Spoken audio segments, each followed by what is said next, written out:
now look to Tom Lucy to continue the case for the opposition.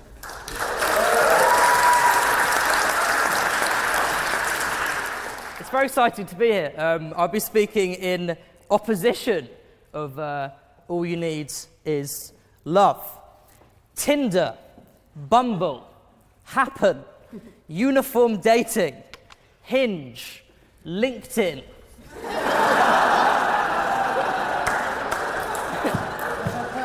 All dating websites I have been subscribed to. And all dating websites I've been politely asked to leave. Between 2014 and 2018, I spent roughly £1,132 before tax. I spent this obscene amount of money not on food, not on leisure, but on dating and the desperate pursuit of love. And then I made a decision to stop. And since March 12th, 2018, I haven't been on a single date. Thank you so much. Am I happier? No. Am I more financially secure? Fuck yes.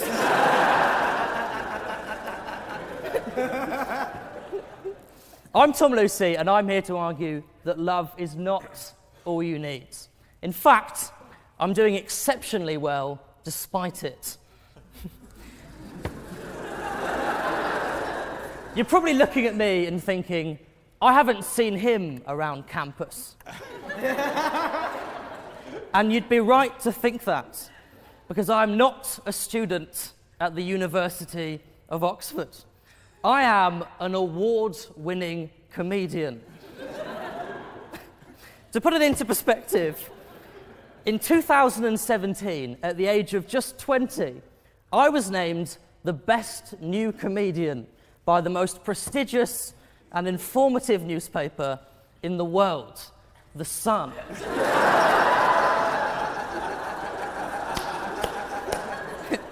This is the newspaper that, lest we forget, changed the face of journalism by using pioneering phone hacking techniques to bring us more up-to-date news. And this establishment looked at me and said, this is the future. Now really, before we get into it, what can we agree on? We can agree that I'm very happy. Because it's true. I am. And we can also agree that there's a reason that I'm talking and you're listening.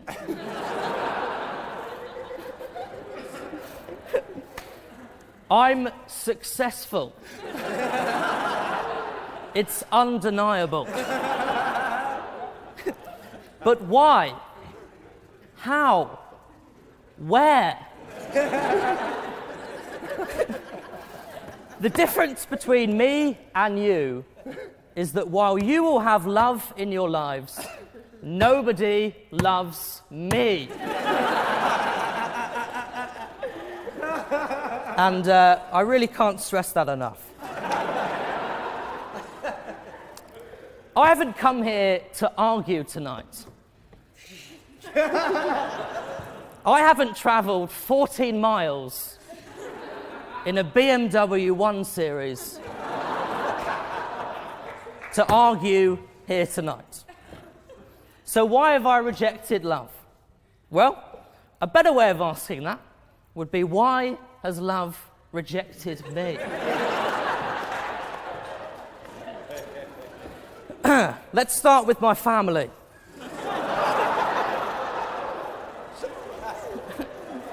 I received little to no love as a child.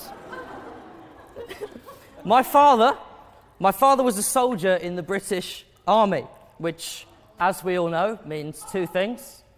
He's unable to express affection for his children, and he's a repressed homosexual male.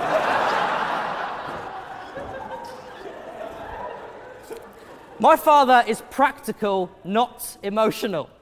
I'll give you an example of this. On my 21st birthday, a birthday which I'm sure we can all agree is generally considered to be one of the big ones, the present I received from my father was not a watch passed down from my grandfather.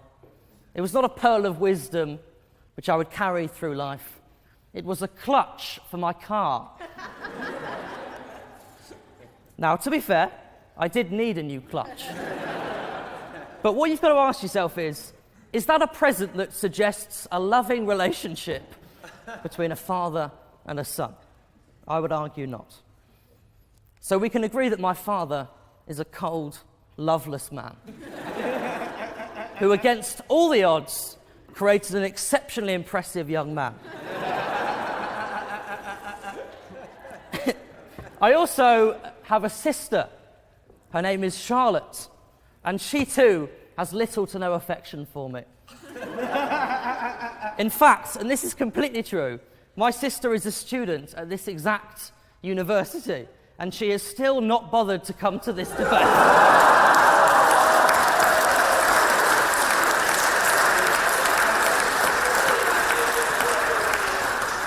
Pretty unbelievable, even by her standards.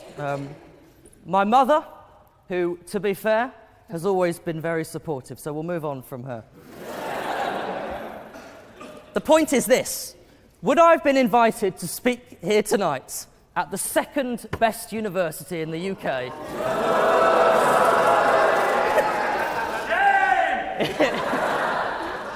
My father at the back of the room there.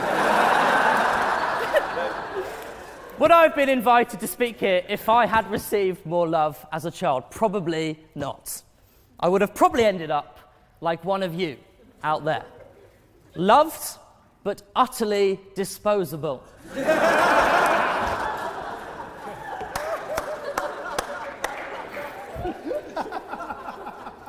If I'd received more hugs from my dad, would I be the man I am today? No. Would I be happier? Yes. Would I be as financially secure? No. And that's the key. I would also like to draw attention to the fact that today is Valentine's Day, and every member of this audience tonight has made an active decision to attend a debate rather than actually be on a date. And to be fair, looking around the room, I admit that for a lot of you, it probably wasn't much of a choice. More of a crippling necessity. Something to stop you sitting alone in your dormitory, furiously masturbating to Facebook holiday photos. Or perhaps playing a game of soggy biscuits with some of your fellow classmates, which is something I believe which goes on a fair amount. And I respect each and every one of you.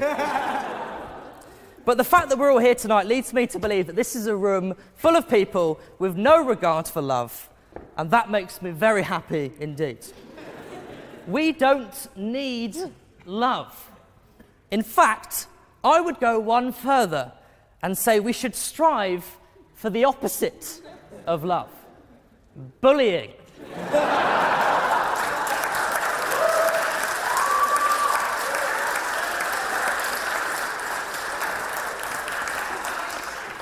I believe that society needs bullying. People always want to stop bullying, okay? People always want to stop bullying. I say no. I say keep the bullying. I say encourage the bullying. Finance the bullying.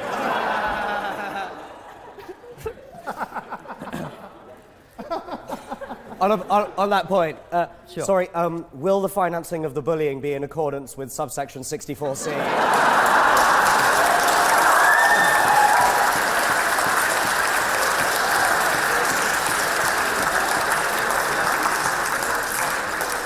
I don't have any idea what you just said, but I like it. I like it. I like your thinking. It's great. So, bullying. Steve Jobs, Elon Musk, the body coach. All people who were bullied at school and who went on to achieve great things. Bullying creates excellence. This will shock you, but I was bullied mercilessly at my school. And I am now widely acknowledged to be the future of British comedy. So, something to think about. So to sum up, love is not all you need. As far as I'm concerned, it's a phrase that can fuck off. I'm going to put it in a cabinet with other phrases that can fuck off, such as, all we have to fear is fear itself, which was famously said by Roosevelt, who clearly never had his credit card declined. So what am I trying to say? Do I need love? No. Would I like love? Yes.